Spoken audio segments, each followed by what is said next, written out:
Thinking is not as common as it seems. Most people believe they're thinking when they're actually just reacting, repeating familiar words, emotions, or borrowed ideas. True thinking is difficult. It demands attention, patience, and above all, honesty. It's not something we do casually. It's something we must commit to.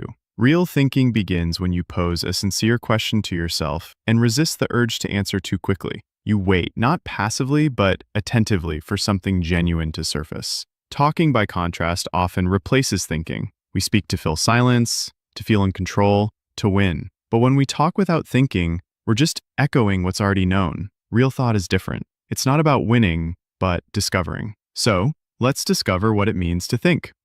1. The illusion of thought. Most people confuse thinking with mental activity. We are constantly bombarded by thoughts, but they often arrive like background noise, fragments of memory, emotional residue, media input, and social conditioning. Our brains are always busy, but that busyness is not the same as thought. Just because your mind is active doesn't mean it's truly engaged. In fact, a lot of what passes for thinking is simply rationalizing. We start with a belief and then search for justifications. This isn't thinking, it's defending. Genuine thought begins not with certainty, but with doubt. It begins with the humble admission, I might be wrong. That kind of vulnerability is rare because it's uncomfortable. Our society encourages quick opinions, not careful thought. Social media, for example, rewards speed and confidence over nuance. The algorithm doesn't care if you've considered all sides. It cares how many people click, like, and share. In this kind of environment, the person who pauses to reflect appears slow, hesitant, even weak. But in truth, they may be the only one actually thinking.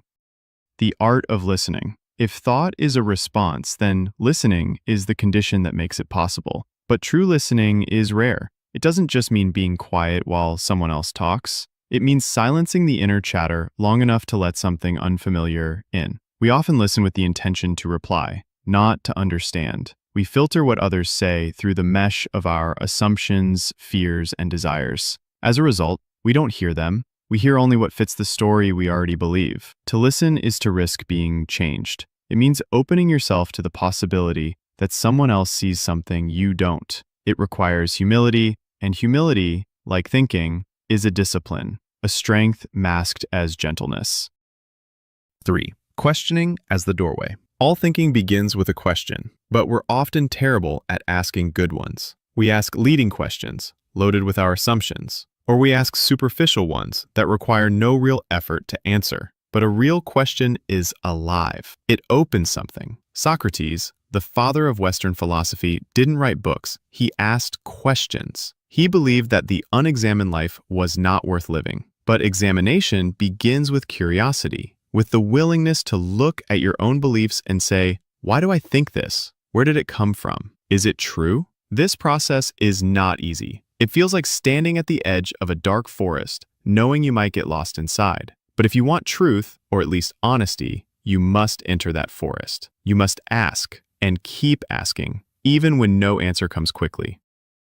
4. The inner debate. One of the most powerful and difficult aspects of thinking is dialogue with oneself. It requires the imagination to become plural. You must host opposing voices in your mind and let them debate. This is what it means to be critical. Not in the negative sense of tearing things down, but in the rigorous sense of testing them. Imagine an idea as a structure. You examine it from every side. You look for cracks. You ask what it's built on. You see how it holds up under pressure. This mental theater is demanding. It takes energy, but it also builds something essential: intellectual integrity. When you've tested an idea thoroughly, when you've let it be attacked and defended in your mind, you begin to own it in a new way. It becomes yours, not because you received it, but because you earned it.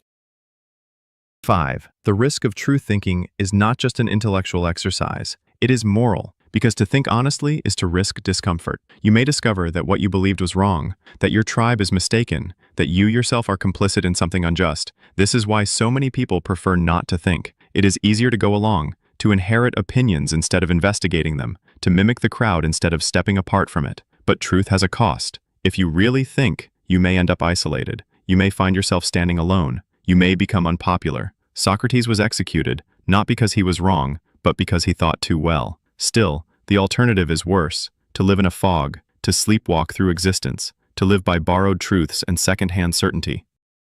6. Why thinking matters. Today, we live in an age of noise. Never before have human beings been surrounded by so much information, so many distractions, and so many voices demanding attention. In such a world, silence is revolutionary. To sit and think is to rebel against the chaos. But we need thinking now more than ever. We face problems that are complex, interconnected, and urgent. Climate change, social fragmentation, technological acceleration. These are not problems that can be solved by slogans or instinct. They require thoughtful people, willing to engage deeply. And thinking isn't just for philosophers or scholars. It's for parents, voters, leaders, and friends. Every relationship is shaped by the quality of our thought. Every decision we make, from what we buy to how we speak, has consequences. To think is to take responsibility for those consequences. So let us not underestimate what it means to think. Let us not confuse it with talking, tweeting, or knowing facts. Real thought is rare because it is hard, but it is also noble. It is the foundation of freedom, the root of wisdom, and perhaps the most human thing we can do.